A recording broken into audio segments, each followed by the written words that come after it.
কিন্তু কি উপস্থিত হয়েছেন?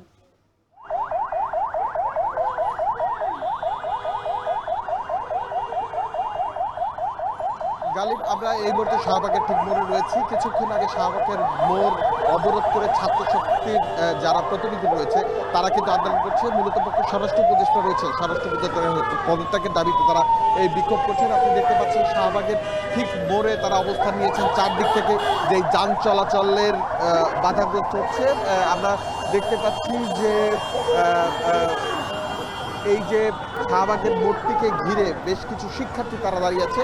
অপরদিক থেকে শাহবাগের অর্থাৎ সচিবালয়ের দিক থেকে যে রাস্তাটি এসেছে শিশুবেলা হয়ে এই সড়কটি কিন্তু মোটামুটি বন্ধ হয়ে গেছে। এছাড়া চারদিকের ঢাকা বিশ্ববিদ্যালয় থেকে ঢোকা এবং বের হওয়ার যে পথগুলো সবগুলোই কিন্তু মোটামুটি বন্ধ হয়ে গেছে। তো অপরদিকে আমরা দেখেছি পুলিশকে সতর্ক অবস্থানে তারা চারদিকে অবস্থান নিয়েছেন এবং তারা বোঝাচ্ছেন যাতে রাস্তা ছেড়ে দিয়ে তারা আন্দোলন করে।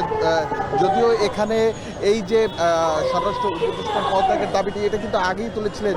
আপনি নিশ্চয়ই জানেন যে ওসমান হাদিকে গুলি করার পর থেকেই কিন্তু স্বরাষ্ট্র উপদেষ্টার যেই নানাভাবে তারা বলে আসছিল যে প্রকৃত যারা হামলাকারী ছিল তারা পালিয়ে বিদেশে চলে গেছে। এই যে অপারগতা এবং এই হামলার সাথে সংশ্লিষ্ট কাউকেই এখন পর্যন্ত সরাসরিভাবে যেই গ্রেফতারের বিষয় রয়েছে, যারা হামলা পরিচালনা করছেন তাদের কেউই কিন্তু আইনের আওতায় আনা সম্ভব হয়নি। যদিও এখন পর্যন্ত যে বিষয়টি আমরা জানতে পেরেছি, যিনি প্রধান শুটার রয়েছেন তার ওয়াইফ, তার বান্ধবী এবং এর পাশে আরও একজনকে গ্রেফতার করা হয়েছে। তবে যারা মূল হামলার সাথে পরিচালিত ছিল এবং ওখানে ছিল এমন কাউকে গ্রেফতার করার কথা আমরা কিন্তু শুনিনি, যদিও এখন পর্যন্ত আইনশৃঙ্খলা রক্ষাকারী বাহিনী জানায়নি। এর ফলে এই যে ছাত্র শক্তির যারা নেতা রয়েছেন, যারা কর্মী রয়েছেন, তারা আজকে শাহবাগ অবরোধ করে তারা আন্দোলন করছেন। আমরা দেখতে পাচ্ছি চারদিকে যে যান চলাচল সেটি কিন্তু মোটামুটি বন্ধ হয়ে গিয়েছে। শিক্ষার্থীরা পথের মধ্যে বসে মাইক নিয়ে এসে নানা ধরনের স্লোগান দিচ্ছেন।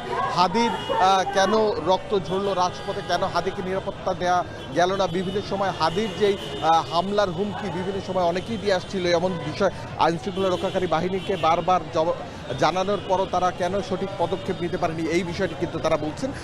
আমরা এই মুহূর্তে রয়েছি একদম শাহবাগের মোড়ে। আমরা দেখছি চারদিকে যে যান চলাচল সেটি কিন্তু মোটামুটি বন্ধ হয়ে গিয়েছে এবং যতক্ষণ পর্যন্ত স্বরাষ্ট্র উপদেষ্টা পদত্যাগ না করবেন তারা কিন্তু এখানে অবস্থান করবেন, এমনটাই তারা জানাচ্ছেন।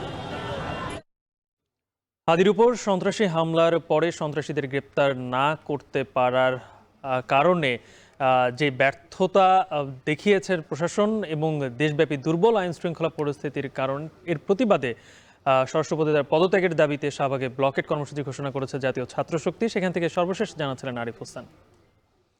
এবার আন্তর্জাতিক